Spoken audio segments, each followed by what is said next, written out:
Siapa yang sebenarnya memegang remote control atas emosi Anda? Ucapan mereka atau pikiran Anda?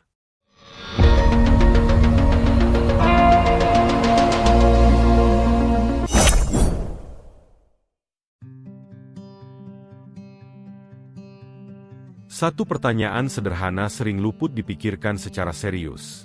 Siapa yang sebenarnya memegang kendali atas emosi Anda? Pertanyaan ini terasa ringan di permukaan, padahal di dalamnya tersembunyi sesuatu yang akan mengubah cara Anda melihat diri sendiri dan orang lain.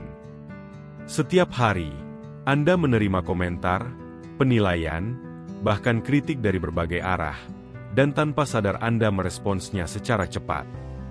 Di titik itu, kebanyakan orang tidak berhenti untuk memeriksa satu hal penting. Apakah reaksi itu benar-benar miliknya, atau sekadar hasil dorongan otomatis? Banyak orang percaya bahwa tersinggung adalah hal yang wajar dan tak terhindarkan, padahal keyakinan itu sendiri perlu diuji.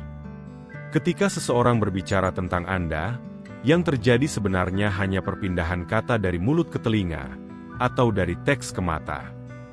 Tidak ada emosi yang menempel pada kata-kata itu sejak awal. Emosi muncul setelah pikiran Anda memberi makna, dan disitulah kendali mulai berpindah tangan tanpa disadari. Di antara ucapan orang lain dan reaksi Anda, ada satu ruang yang sering diabaikan. Ruang ini tidak terlihat, tidak terdengar, tetapi menentukan segalanya. Di dalam ruang itulah Anda menilai, menafsirkan, dan memutuskan apakah sesuatu layak dianggap sebagai serangan atau sekadar informasi. Jika ruang ini tidak digunakan dengan sadar, Anda akan terus merasa bahwa dunia luar adalah penyebab utama dari naik turunnya emosi Anda. Menariknya, sebagian besar orang tidak pernah benar-benar menggunakan ruang tersebut secara aktif. Mereka langsung bereaksi, lalu menganggap reaksinya sebagai sesuatu yang alami dan tidak bisa diubah. Padahal, disitulah letak titik baliknya. Begitu Anda mulai menyadari keberadaan ruang itu, Anda akan mulai melihat bahwa tersinggung bukan sekadar perasaan, melainkan hasil dari keputusan yang selama ini berjalan tanpa disadari.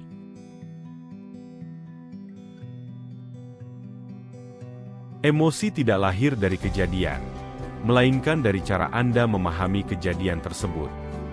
Ini menjelaskan mengapa satu komentar yang sama bisa menimbulkan reaksi berbeda pada dua orang.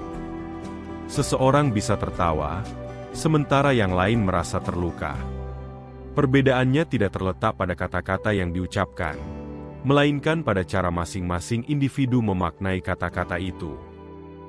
Ketika seseorang mengkritik Anda, pikiran Anda segera bekerja untuk memberi arti. Jika Anda menganggap kritik itu sebagai ancaman, tubuh Anda merespons dengan ketegangan, bahkan kemarahan. Jika Anda melihatnya sebagai masukan, responsnya akan berbeda. Artinya, sumber emosi bukan berada di luar diri Anda, melainkan di dalam cara berpikir Anda sendiri.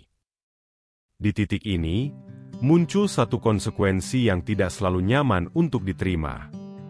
Jika Anda tersinggung, itu berarti Anda telah memberi izin pada pendapat orang lain untuk memiliki pengaruh besar terhadap cara Anda memandang diri sendiri.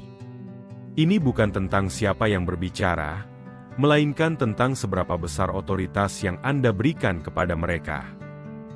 Di sisi lain, pemahaman ini membuka peluang yang jarang dimanfaatkan. Jika makna ditentukan oleh Anda, maka Anda juga memiliki kemampuan untuk mengubahnya. Komentar yang sebelumnya terasa menyakitkan bisa dipandang ulang sebagai data, bukan serangan. Proses ini tidak terjadi secara instan, tetapi ketika mulai dilatih, Anda akan menyadari bahwa perasaan Anda tidak lagi mudah dikendalikan oleh suara dari luar.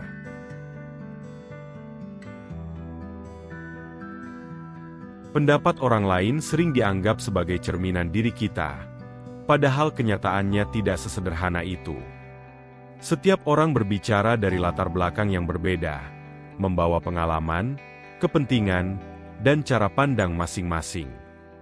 Apa yang mereka katakan tentang Anda seringkali lebih banyak menjelaskan tentang diri mereka sendiri daripada tentang Anda.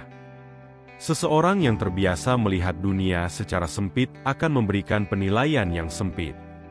Seseorang yang dipenuhi rasa tidak aman cenderung mengkritik untuk menutupi kekurangannya.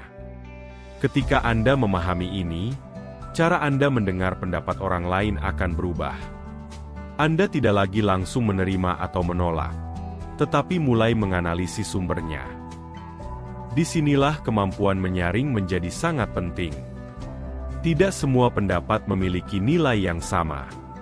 Ada yang layak dipertimbangkan karena berbasis fakta dan pengalaman, ada juga yang hanya berupa luapan emosi tanpa dasar yang jelas.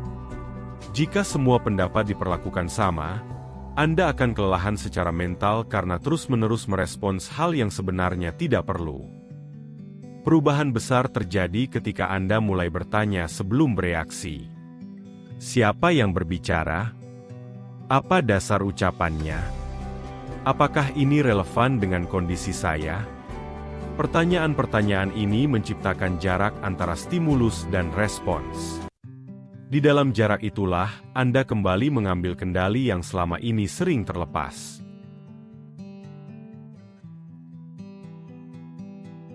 Kemampuan untuk tidak mudah tersinggung bukan berarti Anda menutup diri dari kritik. Justru sebaliknya, Anda menjadi lebih selektif dalam merespons. Ketika kritik itu benar, Anda bisa menerimanya tanpa merasa diserang. Ketika kritik itu keliru, Anda bisa mengabaikannya tanpa merasa perlu membela diri secara berlebihan. Respons yang matang selalu diawali dengan penilaian yang jernih. Anda tidak lagi bereaksi berdasarkan dorongan sesaat, tetapi berdasarkan pertimbangan yang rasional. Ini membuat setiap respons yang Anda keluarkan menjadi lebih tepat sasaran, bukan sekadar pelampiasan emosi. Menariknya, sikap seperti ini sering disalahartikan oleh orang lain. Ada yang menganggapnya sebagai sikap dingin, ada juga yang mengira Anda tidak peduli. Padahal, yang terjadi sebenarnya adalah Anda tidak lagi memberikan energi pada hal-hal yang tidak memberikan nilai bagi diri Anda. Anda tetap mendengar, tetapi tidak semua harus masuk ke dalam diri. Di tahap ini, Anda mulai melihat perbedaan yang jelas antara bereaksi dan merespons. Bereaksi terjadi tanpa jeda, sedangkan merespons melibatkan kesadaran. Perbedaan kecil ini menghasilkan dampak yang besar. Hidup Anda tidak lagi dikendalikan oleh apa yang terjadi di luar, melainkan oleh keputusan yang Anda ambil di dalam.